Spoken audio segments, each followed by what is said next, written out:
¿Empezar la presentación? Sí, doc. Perfecto. Entonces, Sí. como les comentaba, el manejo de la vía aérea, primeramente tenemos que definirlo como una aplicación de maniobras, intervenciones y el uso de dispositivos que permiten una adecuada ventilación en el paciente, siempre realizando todo esto de forma sistemática y segura. ¿De acuerdo? Es importante entender que el paso de un tubo de plástico a través de la tráquea, si bien nos sirve como una terapia puente para resolver las causas por las cuales el paciente pudo llegar hasta ese punto, pero lo más importante siempre es qué hacer después de realizar la intubación orotraqueal de nuestro paciente. Entonces, siendo así, adentrándonos un poquito en el tema, podemos ver que durante la historia, pues ha habido muchos intentos por tratar de ejemplificar y demostrar el avance de la vía aérea con mucho mayor seguridad. Tenemos el primer recuento de la descripción de un intento de intubación orotraqueal en la antigua Grecia con Hipócrates hacia el año 460 al 380 a.C., donde pues él por primera vez trató de describir o interpretar una técnica muy rudimentaria para la intubación orotraqueal. Posteriormente, en el Medio Oriente, los musulmanes, sobre todo este personaje que se llama Avicena, hacia el año 980 al 1037 a.C., realizó la creación de un dispositivo elaborado a base de plata, el cual se introducía a través de la vía aérea de los pacientes y él evidenciaba que este dispositivo generaba mejoría en la ventilación de los pacientes.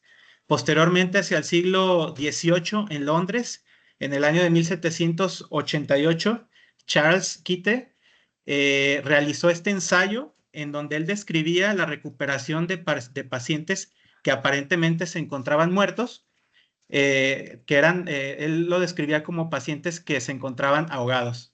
Entonces, él describió por primera vez algo que le llamaron como laringoespasmo y posteriormente también describió la aplicación de fármacos de manera incipiente para evitar que esto sucediera y con ello mejorar el pronóstico de estos pacientes. Fue hasta el año de 1918 cuando el médico Iván McGill, que si ustedes recuerdan, pues él diseñó unas pinzas que llevan su nombre, las pinzas de McGill, con las cuales él realizaba la introducción de este dispositivo de goma a través de lo que eran las fosas nasales y mejoraba la permeabilización de la vía aérea, sobre todo en pacientes que eran soldados en la Primera Guerra Mundial y que requerían de procedimientos de reconstrucción facial, como lo ven en la imagen. Es hasta el año 1933 que el médico Ernest Gödel y Berman realizan lo que es la introducción de una cánula muy, muy utilizada al momento del abordaje de la vía aérea. Todos la conocemos como la cánula de Gödel, gracias a este médico, que primeramente fue diseñada con materiales metálicos que definitivamente causó un antes y un después en el abordaje de la vía aérea en ese entonces. Posteriormente, hacia el año de 1943, ¿perdón? Médico, ya no se ve la aplicación. Diga la presentación. Ok. Un segundo, ¿eh? Sí, estoy bien, gracias.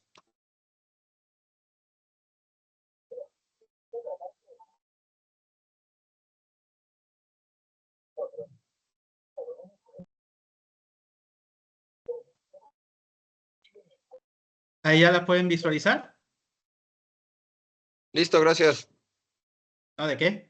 Entonces, finalmente, hacia el año 1943, se establece este prototipo del mango de laringoscopio que nosotros conocemos con hoja de tipo Macintosh, que a la par también fue diseñado por el médico Ernest Miller, que nosotros conocemos la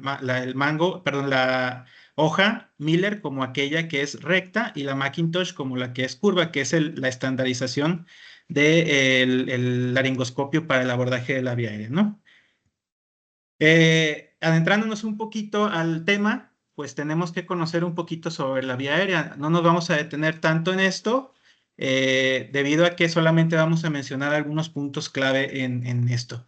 Debemos siempre de tener en cuenta la relación estrecha que existen entre las distintas estructuras anatómicas, teniendo en cuenta para lo que es el abordaje de la vía aérea quirúrgica, siempre el cartílago tiroides como una referencia anatómica clave y por debajo el cartílago cricoides, y exactamente en esta membrana que se encuentra aquí, ahí es donde vamos a realizar lo que es el abordaje de la vía quirúrgica, que es la cricotiroidotomía, que más adelante vamos a observar que sería nuestro plan de intubación de emergencia, como lo sería el plan de intubación de tipo D. También es importante tener en cuenta algunas estructuras que pues todos ya conocemos, como es la boca, el paladar blando, el paladar duro, la parte posterior de la boca en donde se encuentra la orofaringe y la laringofaringe, que realmente para cuestiones del avance de la vía aérea cobra relevancia, ya que aquí encontramos lo que es el anillo epiglótico y la entrada hacia lo que son la tráquea, y aquí se localizan las cuerdas vocales. Como ustedes pueden observar aquí, pues está el esófago que, pues evidentemente, teniendo una técnica adecuada de la vía aérea, pues vamos a evitar realizar una intubación en esa vía, ¿no? Esto es importante que lo tengan siempre en cuenta, ya que la visualización de la laringoscopía directa, por cualquier método que ustedes vayan a utilizar, tener siempre en cuenta esta imagen que nosotros podemos observar aquí. Siempre debajo de la base de la lengua vamos a encontrar lo que es el anillo epiglótico, y vamos a encontrar debajo del mismo, en la parte inferior, los cartílagos cuneiformes y corniculata, y vamos a tener aquí lo que son las cuerdas vocales. En la parte posterior de las mismas, pues ya vamos a ver lo que son los anillos traqueales.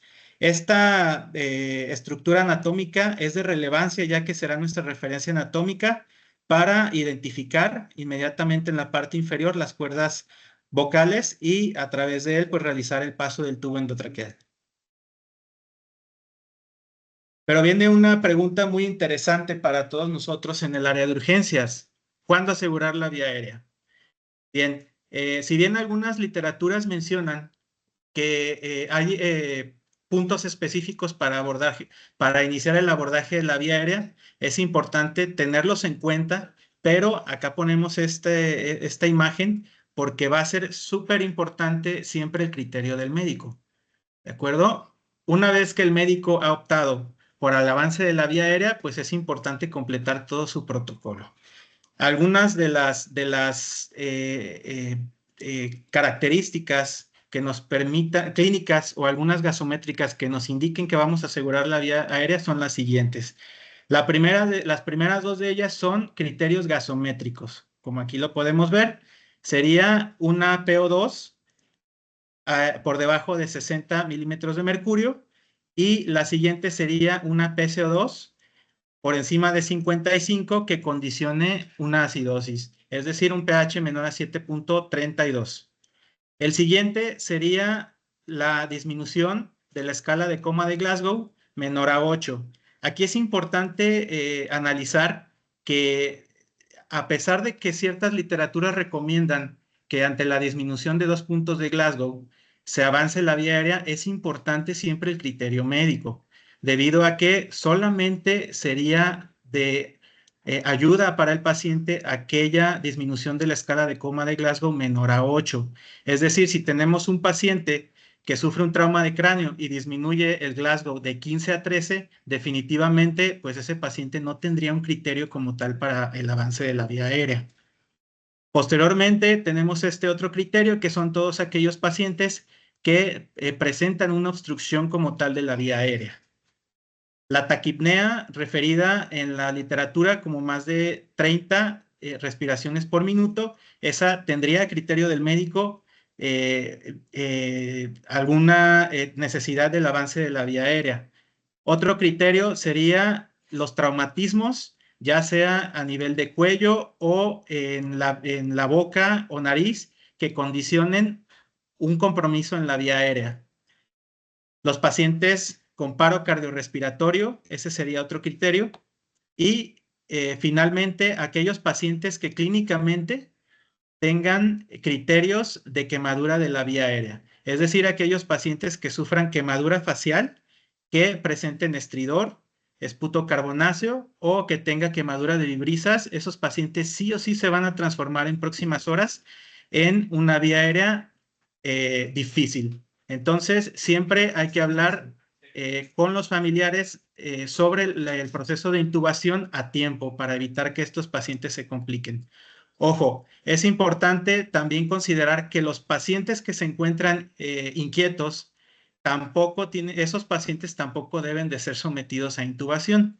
De igual manera, descartar causales que puedan ser reversibles previo a la intubación orotraqueal, como los pacientes con hipoglucemia o alguna otra causa que pueda ser revertida y que se evite la vía aérea, el avance de la vía aérea. Como todo procedimiento médico, la intubación orotraqueal, al ser invasivo, es un procedimiento que debe sí o sí tener un consentimiento informado por el familiar e incluso, perdón, si el paciente lo permite, también estar firmado por él mismo y sellado por el médico que realizará el procedimiento. Esto con efectos de poder agregar este documento al expediente clínico y evitar posibles complicaciones médico-legales.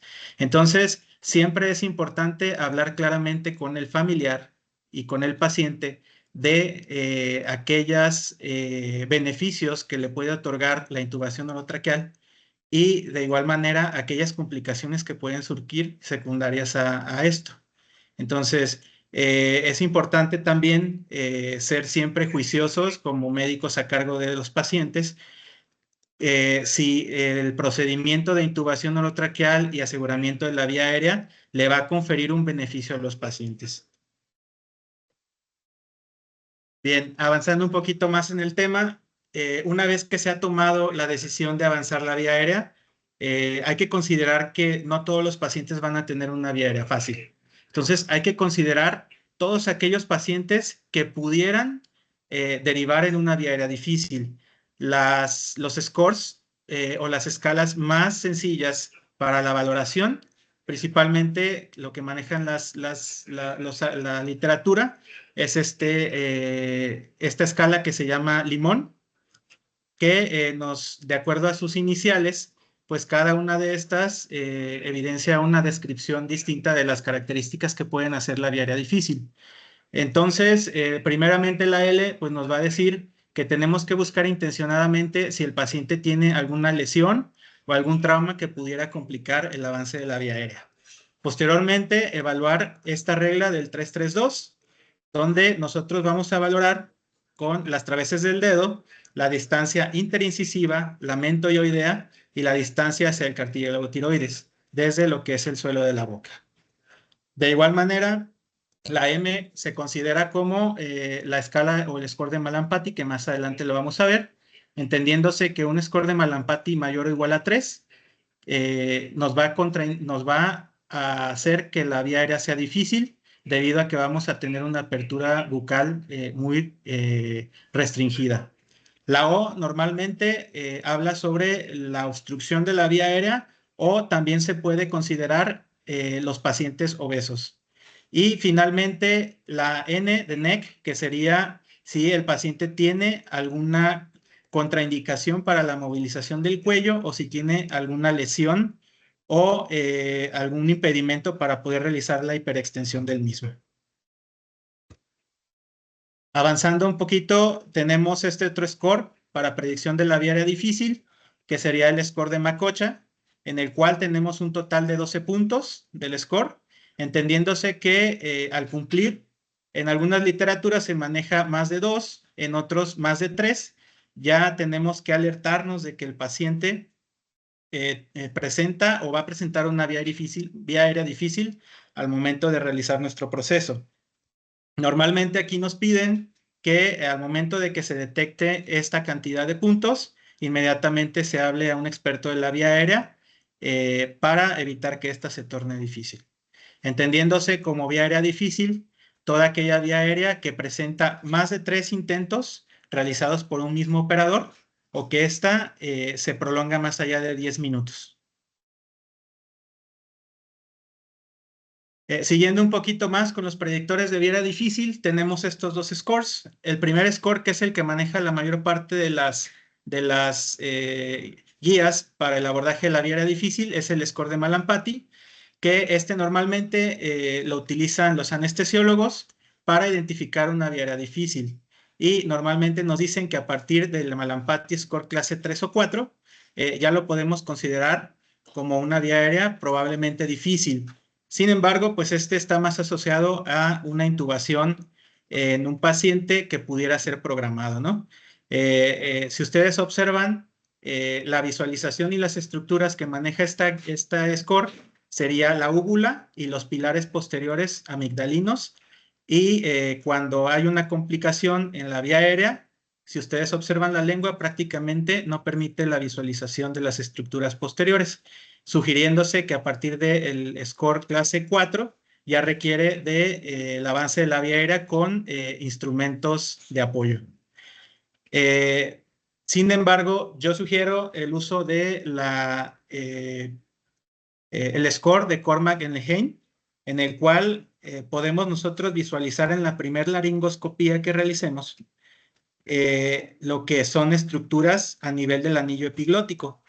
Como ustedes pueden observar, el score de Cormack-Lehane, grado 1 y 2, nos permite la visualización en el caso del 1 del anillo epiglótico de forma completa, así como los pilares de las cuerdas vocales. En el grado 2 podemos observar que va disminuyendo la apertura de este anillo epiglótico, visualizándose de manera parcial las cuerdas vocales. En el grado 3 hay una visualización completa de la epiglotis, pero no de todas las estructuras posteriores, incluidas las cuerdas vocales. Y en el grado 4 definitivamente no hay una visualización de las estructuras posteriores, entendiéndose que a partir del grado 3 y grado 4 ya se entiende como una vía aérea difícil, ante lo cual pues tenemos que establecer otros planes de intubación y apoyo. Hay una actualización de la escala Cormack-Lehane que desde el grado 3 y grado 4 ya lo subdividen en grado 3A y 3B, también dependiendo de la visualización de las estructuras. Bueno, entonces una vez que firmamos nuestro consentimiento y que decidimos el avance de la vía aérea, debemos de realizar este proceso de manera sistematizada. Esto con la finalidad de evitar cualquier complicación en nuestro paciente, entendiéndose que el avance de la vía aérea lo vamos a subdividir en dos grandes grupos. El primero de ellos sería la intubación de emergencia, que normalmente nosotros lo conocemos como intubación crash, en el cual el paciente no requiere de la aplicación de fármacos debido a que éste se encuentra con un compromiso grave de la vía aérea. En este caso sería el paro cardiorrespiratorio. Y la siguiente tipo de avance de la vía aérea sería la intubación de urgencia, que en el paciente, en este subgrupo de intubación, el paciente nos permite, de acuerdo a su estado hemodinámico y de conciencia, realizar esta secuenciación de pasos para llevarlo a una intubación y un avance de la vía aérea de forma segura. Es importante no saltarnos ninguno de los pasos debido a que está demostrado que al seguir estas 7 Ps no podemos tener menos complicaciones. Entonces, la primera de las Ps nos indica que tiene que prepararse el área donde se realizarán las intubaciones en los pacientes en el servicio de urgencias. ¿Qué significa esto? Que normalmente se pide al médico responsable que esto en cada inicio de turno realice la preparación de todo su material para intubación, así como todo el material de monitorización, equipos de aspiración, que tenga suficientes tubos para el avance de la vía aérea, que el mango del laringoscopio se encuentre en óptimas condiciones y con la luz presente, y que obviamente si hay falta de algún fármaco o de algún instrumento para la intubación, siempre se ha informado de manera oportuna a las áreas de coordinación clínica o jefatura para que se puedan conseguir y no estar exactamente en el momento de una intubación buscando todo el material. Entonces, es importante que desde la primera P, el médico que va a estar a cargo de los pacientes que se van a intubar tenga bien previsto dónde se encuentra cada material. El siguiente paso sería la preoxigenación del paciente, en la cual nosotros logramos un proceso que se llama desnitrogenización, en la cual a nivel de la membrana alveolo capilar se va ocupando el oxígeno por en vez de nitrógeno, perdón, y podemos tener un periodo de latencia o tiempo posterior al pretratamiento y la sedación del paciente para realizar el paso del tubo endotraqueal de forma segura. Entonces, es importante que la preoxigenación se realice de manera secuenciada, es decir, utilizar primero dispositivos que aporten un FiO2 igual o cercano al 100%, sin necesidad de realizar presión positiva. Esto para evitar complicaciones en la vida del paciente. Entonces, muchas de las veces la preoxigenación es suficiente con el uso de una mascarilla con reservorio e incluso en algunas ocasiones hasta con cánulas nasales es suficiente. En caso de que exista un compromiso real de la vía aérea, entonces sí utilizar una bolsa válvula mascarilla para realizar o llegar al objetivo de saturación de oxígeno en el paciente, que la literatura menciona que sea por encima del 95%. No es necesario que el paciente llegue a 100% siempre. Esto con la finalidad de que nos dé oportunidad de realizar un procedimiento tranquilo y sin complicaciones. Posterior a esto viene el pretratamiento, que más adelante vamos a ver los fármacos, en el cual se utilizan fármacos que evitan que el paciente tenga complicaciones como lo que es la broncoaspiración. Siempre es importante verificar que todos los fármacos que se requieren para el pretratamiento se encuentren disponibles y realizar lo que es el cálculo del fármaco siempre en base al peso del paciente. Entonces, tener en consideración que el pretratamiento se tiene que dar sí o sí. Posteriormente, un minuto después, minuto y medio después del pretratamiento, ya tenemos que identificar lo que es la protección y posicionamiento del paciente. En esta P siempre se va a optar por darle la mejor posición al paciente para la apertura de la vía aérea y la alineación de sus ejes. Aquí es importante que el médico que va a estar a cargo de la intubación también se encuentre cómodo y que no tenga complicaciones al momento de realizar el procedimiento. Para este entonces, el paciente ya tiene que estar perfectamente monitorizado y de preferencia saturando más del 95%.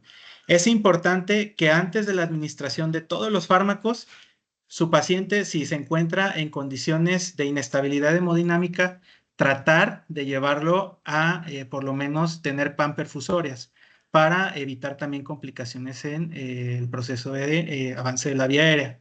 Entonces, en ese caso, pues se sugiere el uso de vasopresores o medidas para mejoramiento de esta parte del paciente, ¿no? Entonces, una vez que consideramos el avance de la vía aérea, nuestro paciente tiene que estar lo más estable hemodinámicamente. Posterior a ello viene la quinta P, que sería el uso de medicamentos inductores y posteriormente de relajantes musculares que nos permitan primeramente tener una sedación adecuada en el paciente y pocos minutos después, dependiendo del inicio de acción de cada uno de los fármacos utilizados, utilizar inmediatamente lo que es el relajante muscular para efectos de llevar una intubación sin ninguna complicación. Posteriormente vamos a utilizar, de acuerdo a los planes de intubación, ya el procedimiento como tal. Aquí entra en la sexta P lo que es el plan de intubación A, B, C o D, dependiendo de lo que nosotros nos vayamos encontrando de acuerdo al escenario clínico del paciente. Y finalmente, la séptima P serían los cuidados post-intubación. Es decir, en esta P vamos a verificar que el tubo se encuentre bien posicionado, que sea fijado adecuadamente el tubo endotraqueal, que se encuentre bien monitorizado el paciente, que tenga una adecuada curva de CO2, que el paciente sea vinculado de manera adecuada a un ventilador mecánico y sobre todo que tenga buena sedación y analgesia en infusión. Para la premedicación, como ya lo habíamos mencionado, vamos a utilizar de preferencia estos fármacos. El primero, la atropina, realmente solamente se va a utilizar en escenarios especiales, ya que pues esta disminuye la incidencia de la bradicardia. Realmente en el contexto de aplicabilidad diaria, raramente es utilizado este fármaco, es más utilizado en el área de pediatría.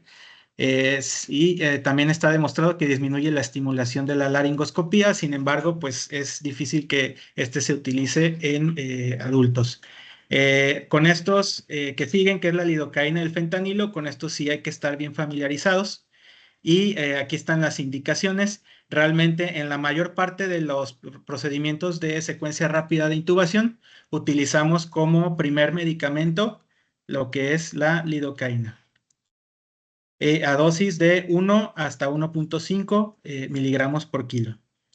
Eso se pasa en bolo y una vez que ha pasado un minuto y medio de la premedicación de nuestros pacientes, procedemos entonces sí a identificar el inductor o sedante más adecuado para el escenario clínico y hemodinámico de nuestro paciente, entendiéndose que el de elección para escenarios de pacientes inestables sería el etomidato a la dosis que aquí viene. Sin embargo, pues no todas las áreas de urgencia se encuentra disponible este fármaco, pero podemos utilizar en escenarios característicos el propofol a dosis de 1 a 3 miligramos por kilo o incluso fentanilo o midazolam a las dosis que aquí se encuentran. Una vez que hemos completado el inicio de acción del fármaco, si ustedes observan, en casi todos es de 1 hasta prácticamente 3 minutos en el caso del fentanilo. Podemos proceder, ahora sí, ya que se encuentra sedado nuestro paciente, a relajarlo. Esto es con la finalidad de realizar un paro respiratorio farmacológico inducido por nosotros para realizar el paso del tubo endotraqueal de manera segura. En esta parte, a partir de que nosotros administramos la relajación, aquí es bien importante que nosotros mantengamos bien monitorizado al paciente y sobre todo que veamos la saturación de nuestro paciente debido a que aquí, al estar completamente relajado, sobre todo los músculos respiratorios, pues el paciente va a comenzar a desaturar. Podemos utilizar fármacos como el rocuronio, el becuronio, la succinilcolina, que sería como el de elección, pero pues este sería difícilmente se encuentra en las áreas de urgencias, pero en las que normalmente nos desempeñamos tenemos rocuronio o incluso becuronio a la dosis que aquí se encuentra. Si ustedes observan, el inicio del fármaco relajante es inmediato, es en menos de un minuto. Es decir, una vez que hemos comprobado que el paciente está completamente sedado y que ya no tiene automatismo respiratorio, en ese momento podemos realizar el paso de forma segura del tubo endotraqueal. Aquí en esta tabla me pareció importante compartírsela, ya que aparece el pretratamiento, la inducción y la parálisis o relajación neuromuscular, ideal en cada uno de los escenarios de los pacientes que pudiéramos tener en lo que es el área de urgencias. Entonces, entendiendo que en pacientes hemodinámicamente inestables, neurocríticos, cardiópatas y con broncoespasmo, si ustedes observan el pretratamiento prácticamente, pues es o entre fentanilo y lidocaína, que como ya habíamos mencionado, pues queda fuera de nuestro ventana de tratamiento, pues la atropina que nos mencionan a veces las guías, ¿no?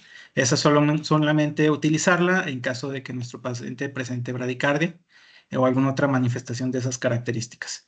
Y la inducción y la parálisis neuromuscular, si ustedes observan, dependiendo del escenario clínico, pues vamos a variar en el tipo de fármaco a utilizar. Bien, hablando un poquito sobre los dispositivos para manejo básico de la vía aérea, esto lo vamos a subdividir en 3 grandes grupos. El primero de ellos va a ser un dispositivo para mantenimiento de la vía aérea superior, que más adelante los vamos a mencionar.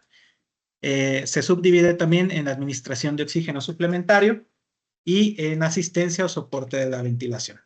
Entonces, los primeros para mantenimiento de la vía aérea, todos los conocemos, mundialmente son conocidos, se pueden utilizar de forma indistinta. El primero de ellos es la cánula orofaringea, conocida principalmente por quien la inventó, que fue Ernest Guedel, que será la cánula de Guedel. Hay una variante que también puede ser utilizada, que es la cánula de Berman, que la única diferencia es que en este ángulo del cuerpo de la cánula orofaringea se encuentran unas fenestraciones.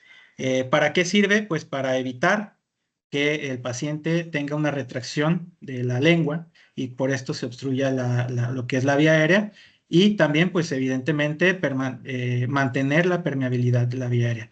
Es importante que ustedes sepan que los pueden utilizar de forma indistinta. Estos son poco utilizados.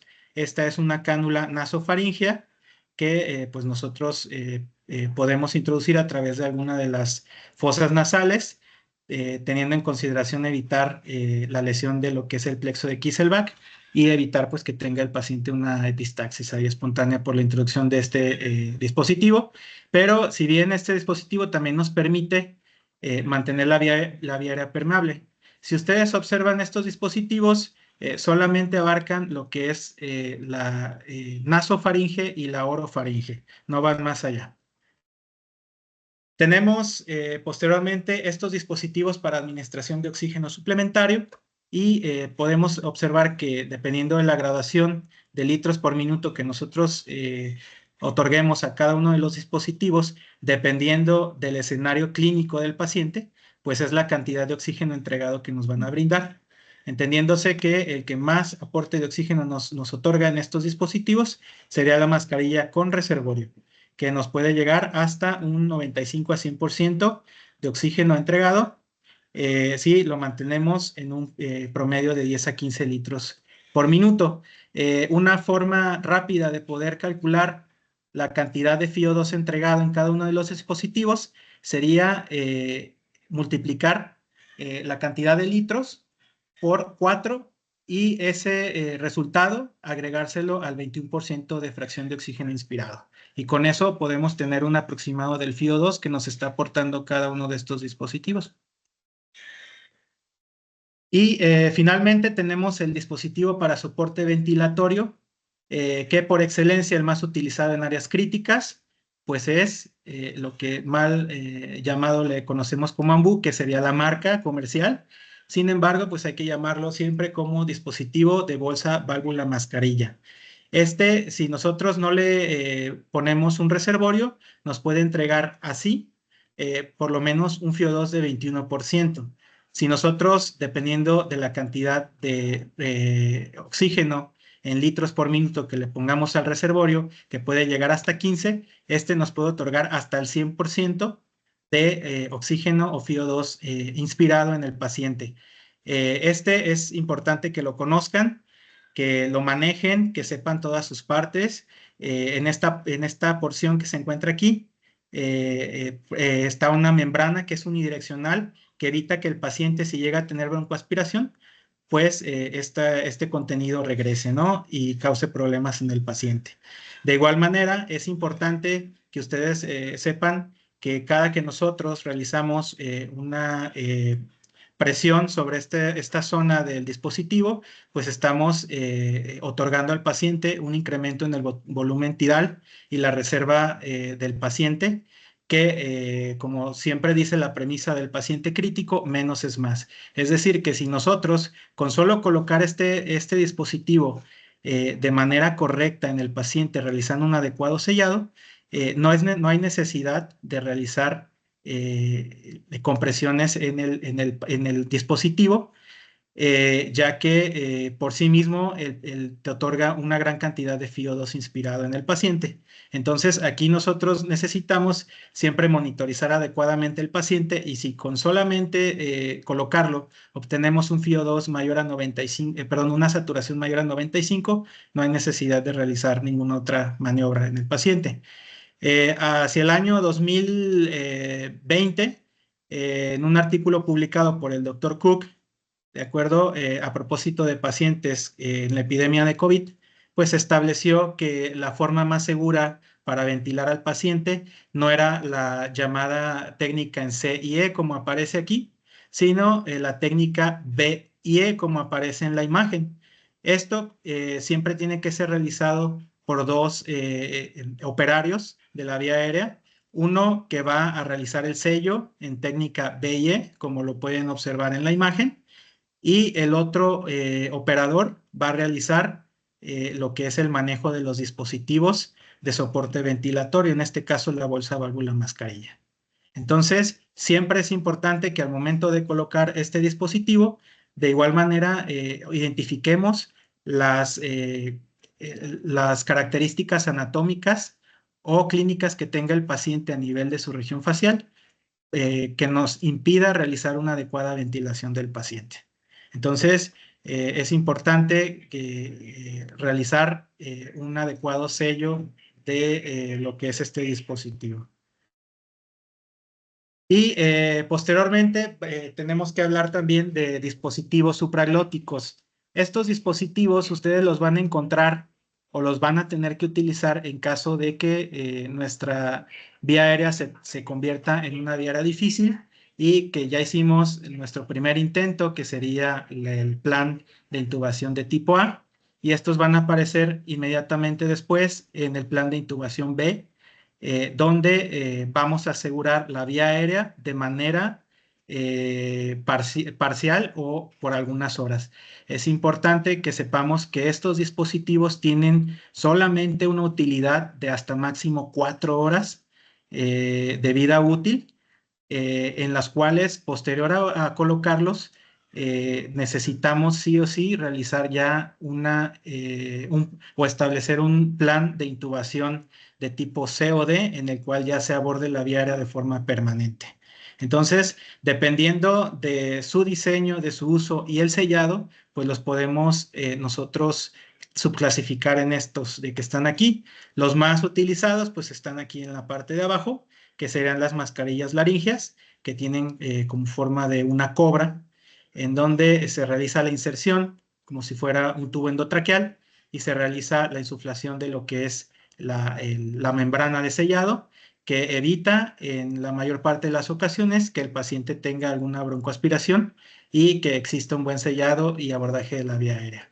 En varios dispositivos actualizados ya podemos realizar lo que es la introducción de la mascarilla laringea y a través de ella poseen algunos dispositivos a través de los cuales podemos realizar aspiración de secreciones o en su defecto la inserción de un tubo endotraqueal.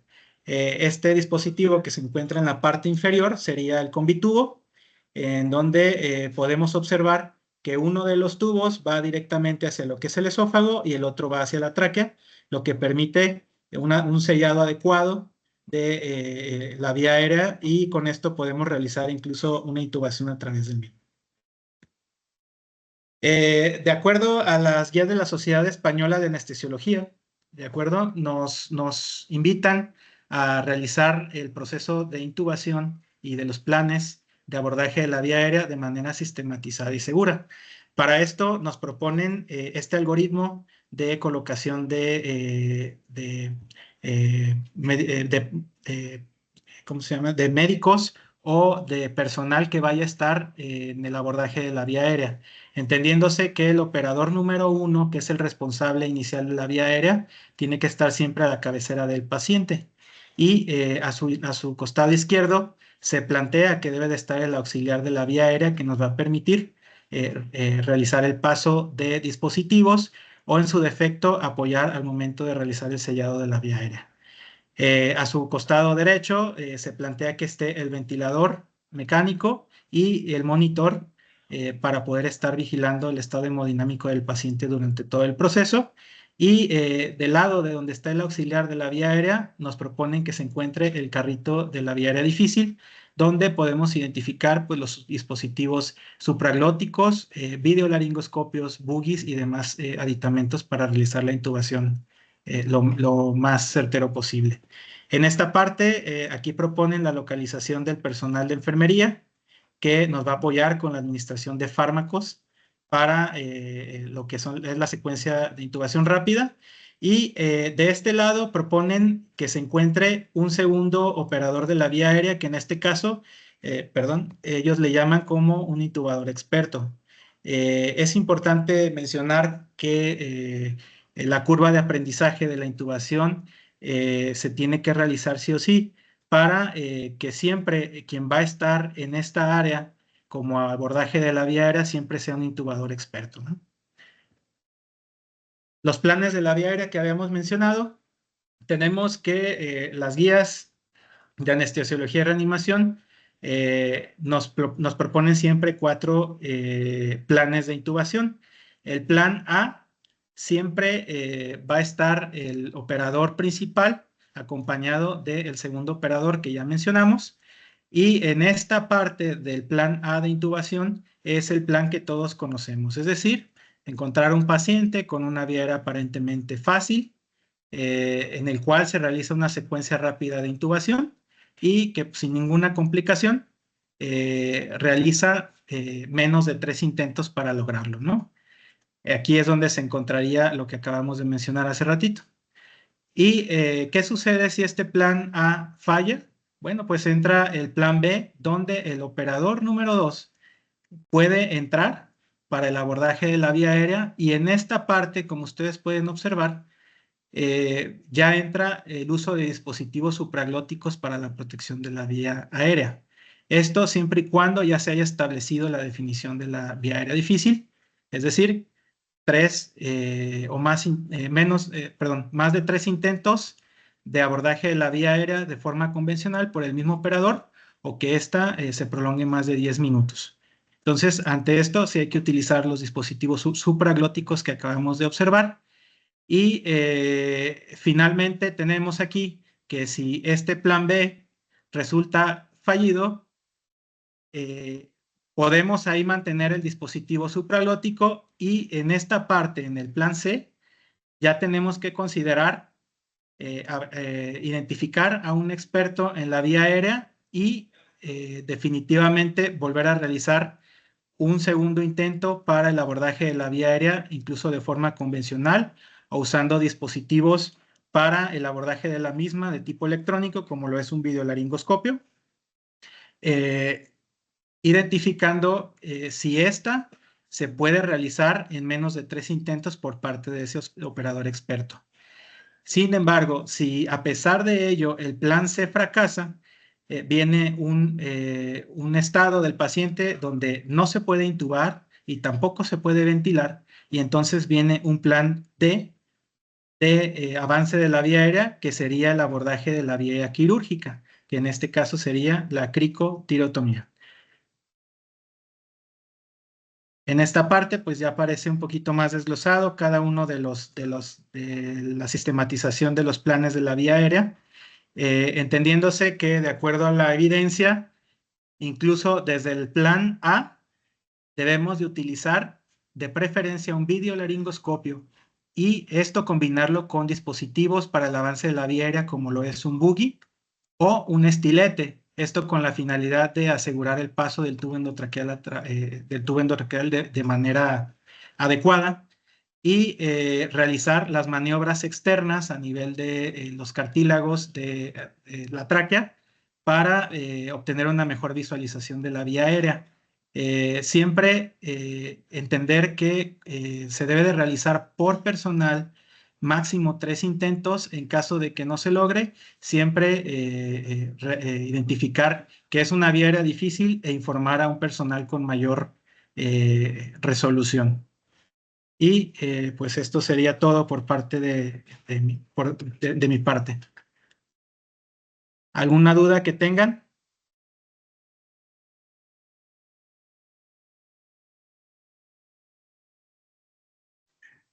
No, todo muy bien, muchas gracias. Muchas gracias, doctor. Agradecemos a todos por su presencia.